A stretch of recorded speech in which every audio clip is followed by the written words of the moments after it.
paz, queridos. Quero trazer um texto da Palavra de Deus para vocês, que se encontra no livro de Apocalipse, capítulo 2, versículo 12 em diante, que diz o seguinte: Ao anjo da igreja em Pérgamo escreve: Assim declara aquele que tem a espada de dois gumes afiados. Conheço o lugar em que vives, onde se encontra o trono de Satanás. Apesar disso, permanece fiel ao meu nome e não renunciaste à tua fé em mim. Nem mesmo quando Antipas, minha leal testemunha, foi morto nessa cidade, onde Satanás habita. Tenho, contudo, contra ti algumas admoestações, porquanto tens contigo os que seguem a doutrina de Balaão, que ensinou a Balaque a armar ciladas contra os filhos de Israel, induzindo-os a comer alimento sacrificado a ídolos e se entregarem à prática da prostituição. Além disso, tem também alguns que semelhantemente seguem a doutrina dos nicolaítas. Diante do exposto, arrepende-te. Caso contrário, logo virei contra ti e contra eles pelejarei com a espada da minha boca. Quem tem ouvidos, compreenda o que o Espírito revela às igrejas. Ao vencedor proporcionarei do maná escondido, bem como darei uma pedrinha branca, e sobre essa pedra estará gravado um novo nome, o qual ninguém conhece, a não ser aquele que o recebe. Amém, queridos? Vamos meditar nesse texto da Palavra de Deus? Vamos lá, no versículo 12. Ao anjo da igreja em Pérgamo, Deus está enviando uma mensagem através do seu apóstolo João, que recebeu revelação daquilo que ainda estava para acontecer.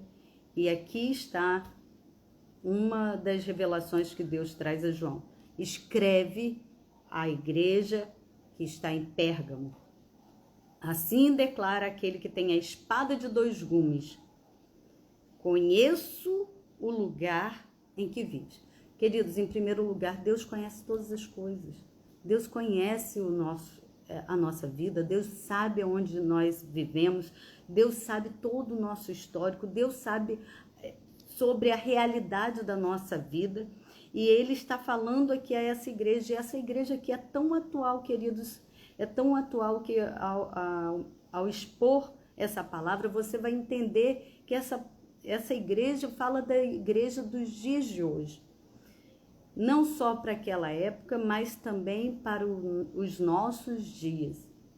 Conheço o lugar em que vives. E Deus está falando, olha, onde se encontra o trono de Satanás. A igreja de Pérgamo se encontrava em um lugar totalmente envolvido com práticas pagãs. Eles adoravam ao deus Zeus, a Júpiter e também a César. Eles tinham templos e iam para lá adorar a esses deuses, inclusive ao imperador. E a igreja estava no meio disso. E Deus estava dizendo: eu conheço onde vocês estão instalados. Vocês se encontram no trono de Satanás. Olha onde a igreja estava vivendo. Ali era a Ásia Menor, um lugar completamente concentrado, com muita idolatria, muito paganismo, muitas falsas doutrinas. E Deus está aqui dizendo, declarando: eu sei onde vocês estão. E mesmo assim, Deus diz, olha, e apesar disso, apesar do lugar onde vocês se encontram, apesar dessa promiscuidade toda, apesar dessa idolatria toda, vocês permaneceram fiéis. Mesmo diante do que aconteceu com Antipas. Quem era Antipas? Antipas era o pastor da igreja de Pérgamo, que foi colocado dentro de um boi de bronze e foi levado ao fogo. E sufocado e queimado, esse homem não nega a sua fé e a doutrina de Jesus Cristo. Grandes eram as pressões que esse povo estava vivendo, queridos. E Deus está falando assim: eu sei onde vocês se encontram. Eu sei a perseguição que vocês enfrentam. Eu sei que esse ambiente é totalmente comprometido com outros deuses pagãos e mesmo assim vocês não negaram. Mesmo diante do pastor de vocês terem sido morto. Tão terrível a morte de Antipas, ser colocado dentro de um boi de bronze e ser levado ao fogo para ser queimado. Mesmo assim, a igreja permanecia fiel e leal ao nome de Jesus e não negou a sua fé. Era permitido adorar todos os deuses, mas essa igreja decidiu adorar um único Deus e por isso Antipas morre. Porém, queridos, Deus tem algumas coisas contra esse povo e ele vai dizer: contudo, eu tenho algumas admoestações contra ti. Porquanto tens contigo os que seguem a doutrina de Balaão. O que era a doutrina de Balaão? Vocês lembram que Balaque tinha contratado Balaão, que era um profeta, né? Deveria permanecer fiel a Deus, mas se vendeu a Balaque para profetizar contra o povo de Deus. E o que aconteceu? Pela graça de Deus, Deus não permitia que Balaão profetizasse contra o povo de Deus. E toda vez que Balaque pagava Balaão para ir profetizar contra o povo de Deus, Balaão só conseguia abençoar. E ele chegou a uma conclusão: não tem como amaldiçoar aqueles que Deus abençoou. Mas eu tenho uma sugestão a te fazer. Você quer mesmo que o povo peque? Você quer que Deus se afaste desse povo? Então coloque donzelas para se casar com os filhos do povo de Israel. E com essas donzelas que adoram outros deuses, os filhos de Deus vão se contaminar e vão pecar contra Deus, e Deus vai se afastar deles. Assim Balaque fez, queridos. É disso que se trata a doutrina de Balaão.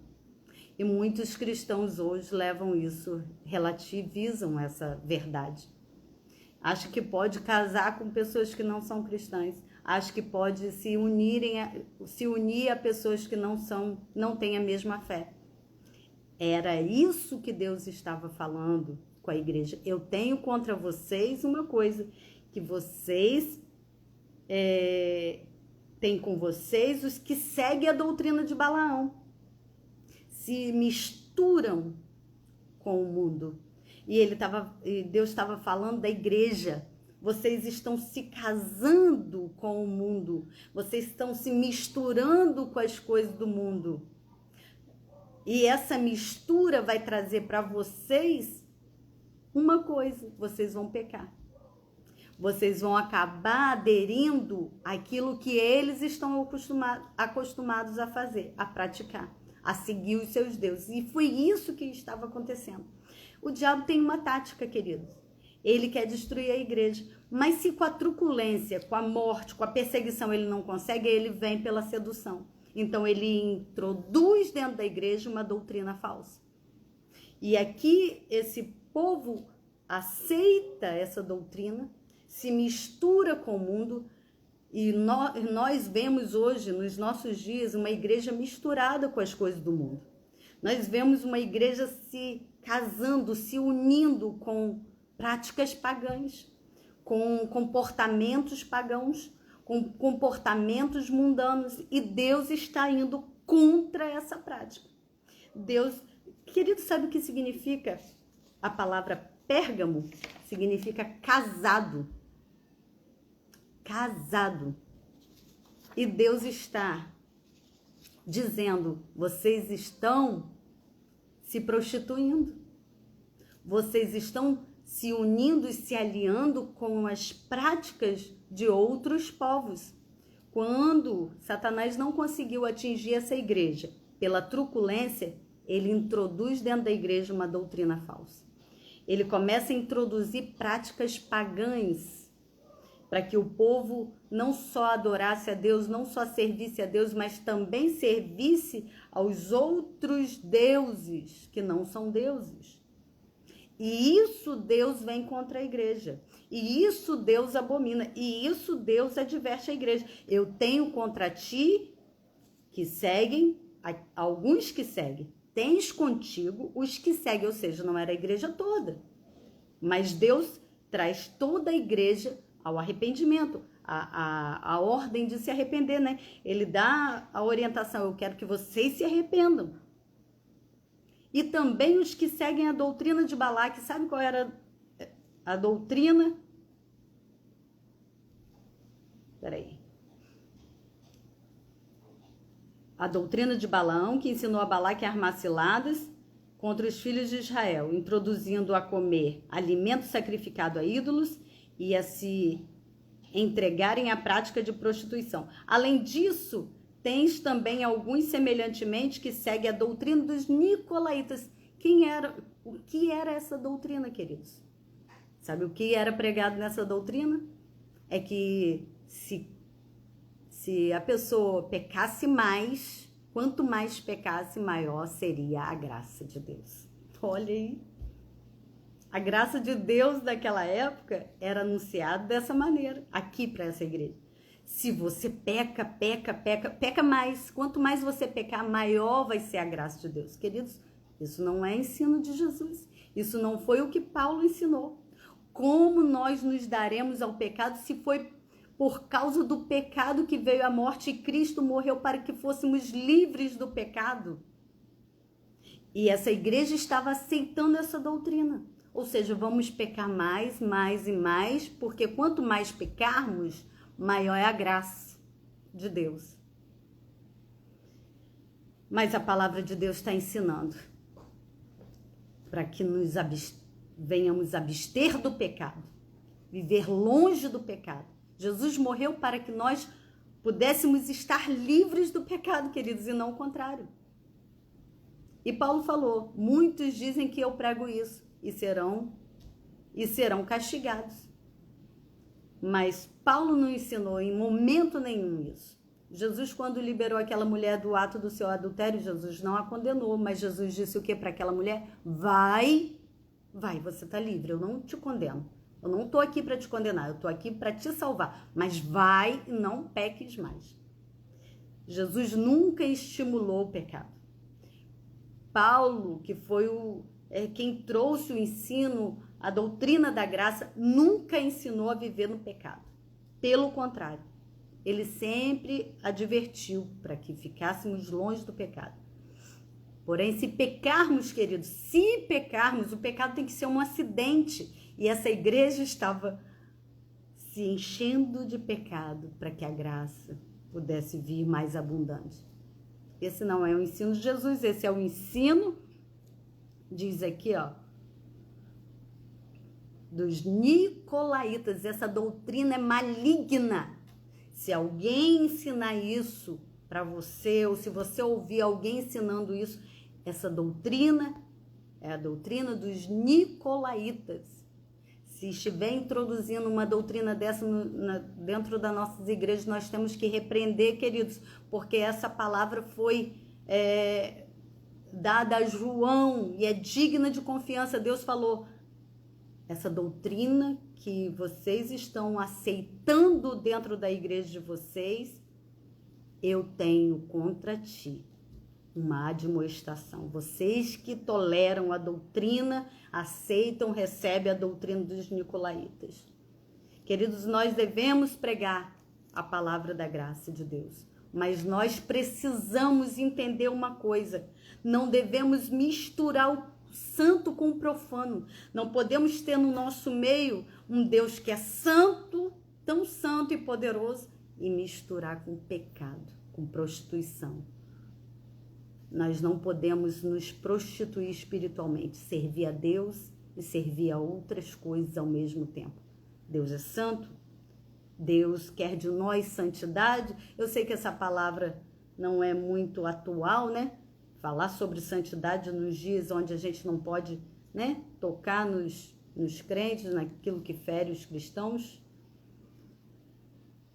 Mas nós temos que ter compromisso com a verdade. E a verdade da palavra é: Jesus está voltando. Jesus está de olho na sua igreja. Ele viu muito bem que a perseguição que essa igreja passou. Ele viu que tinha gente fiel, mas ele também viu que a igreja estava se misturando com práticas daqui, desse mundo, das coisas que qualquer um faz. Diante desse exposto, diz o Senhor, arrependa-te, arrepende-te, arrepende-te. Diante de qual exposto, querido? Deus expôs o pecado daquela igreja. Deus mostrou as qualidades dela? Mostrou. Mas Deus também mostrou o pecado daquela igreja. Deus nunca vai trazer juízo antes de expor para nós o nosso pecado. Deus nunca vai nos julgar antes de expor para nós o nosso pecado. Deus é amoroso, queridos. Deus é gracioso, Deus é justo. Ele, antes de trazer juízo, condenação, ele expõe o erro. Ele mostra onde está errado. E ele mostra para essa igreja: eu vi as qualidades de vocês, mas agora eu estou apontando para vocês o que está de errado. Diante desse exposto, diz o Senhor, arrepende-te. Caso contrário, se não houver arrependimento, eu logo virei. Se há mais de 2000 anos atrás, Jesus estava dizendo que logo viria, imagina agora, queridos, que o cenário político e mundial converge para a volta de Jesus. Logo virei contra ti. E contra eles, ou seja, contra ti quem? Contra a igreja em modo geral. E contra eles quem? Aqueles que introduziram na igreja, que aceitaram as práticas dos nicolaítas e a doutrina de Balaão. Contra eles, esses que estão introduzindo na igreja essas práticas pagãs, eu pelejarei com a minha boca, com a espada da minha boca. Queridos, a espada de Jesus aqui é juízo, é condenação. E até dentro da igreja. A palavra de Deus chega a dizer que primeiro o juízo começa pelos filhos. Ele começa a julgar pela casa. Ele vai trazer condenação para todos aqueles que não se arrependeram dos seus pecados e insistiram na prática. Uma delas era se casar com pessoas que não eram cristãs, ou seja, misturar-se com o mundo dentro da igreja, tanto nos relacionamentos afetivos de marido e mulher, como relacionamentos de práticas mundanas dentro da igreja, aceitando. Esses dias eu preguei sobre o Salmo número 1, não se assentar na roda dos escarnecedores, não aceitar o conselho dos ímpios. Queridos, se nós andamos com o ímpio e seguimos as suas práticas, tem algo de errado conosco. Tem algo de errado conosco. Nós precisamos entender que Deus nos separou. Não nos tirou do mundo. Não nos tirou daqui. Mas nos deixou aqui para ser luz, para ser sal, para ser diferente mesmo. E não tem nada de errado nisso. O mundo precisa ver em nós a luz de Cristo, ver em nós sal da terra. E ele diz: eu virei contra ti. Eu virei contra ti e pelejarei com a espada da minha boca. Quem tem ouvidos, que compreenda o que o Espírito revela às igrejas. Ao vencedor, proporcionarei do maná escondido, bem como darei uma pedrinha branca. Essa pedrinha aqui, queridos, no passado, era como um passaporte, uma entrada quando você precisa de como que fala? Um ingresso para entrar em determinado lugar. Essa pedrinha branca aqui no passado era assim que acontecia. Você precisava de uma pedrinha para entrar, para ter acesso a lugares. E aqui Deus está falando isso. Essa pedrinha branca é a sua garantia de que você vai entrar no céu. E você que for fiel a Deus, você que for vencedor, eu te darei do maná escondido, bem como uma pedrinha branca você vai estar recebendo. E sobre essa pedra branca está gravado um novo nome. Querido, você sabe que tem... É o que Deus está dizendo, tem um ingresso com o teu nome. Tem uma pedrinha branca gravada com o seu nome, garantindo a sua entrada se você for fiel. Se você permanecer fiel a Deus, se você não misturar-se com esse mundo. A Bíblia fala, queridos, quem é limpo se limpe mais, quem é sujo se suje mais ainda. Seja diferente desse mundo. Você está vendo todos seguirem um mesmo exemplo, mundano, caído? Saia disso, volta para a palavra. Não, o diabo, quando ele não te ganha, não te destrói pela truculência, porque Antipas foi morto dentro de um boi queimado, um boi de bronze, ele foi lançado dentro desse boi de bronze e lançado ao fogo para ser queimado por Jesus. Sabe que hoje eu ouvi uma palavra de Hernandes Dias Lopes falando sobre isso, que o diabo muitas vezes consegue conquistar o crente pela sedução, mais do que pela truculência. Cuidado que o diabo ele não se apresenta apenas com a dureza, com a truculência. O diabo não conseguiu entrar nessa igreja por meio da truculência. Pessoas estavam sendo fiéis a Deus mesmo em face da morte, mas a sedução conseguiu entrar dentro da igreja. Então, cuidado, queridos. Cuidado com a sutileza de Satanás. Cuidado com os seus ardis. Ele é estrategista. Não podemos subestimar o nosso adversário. Se ele não conseguir por meio da força, por meio da violência, por meio da perseguição, ele vai entrar sutilmente pela falsa doutrina. Por isso nós precisamos nos apegar à palavra.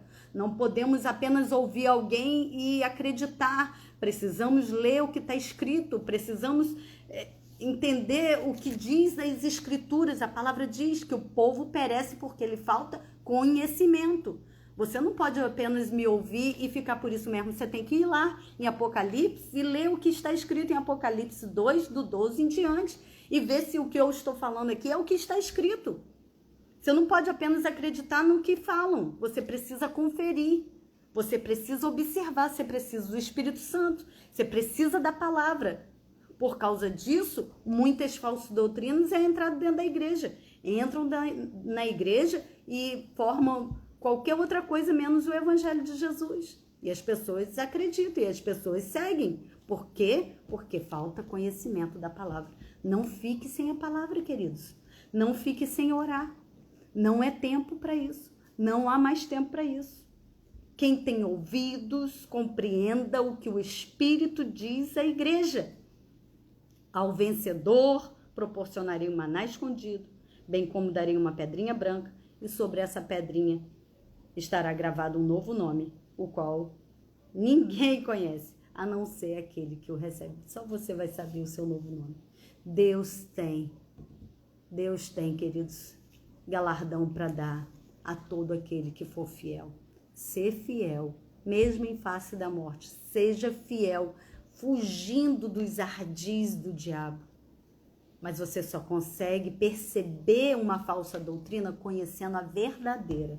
Você só consegue perceber que você está sendo enganado se você conhece a verdade. A palavra diz: conhecereis a verdade, e a verdade te libertará. Te libertará de quê, queridos? Do engano, da mentira, da sutileza do diabo, mostrando para você: ser crente agora é moderno, tem nada a ver. Nada tem a ver.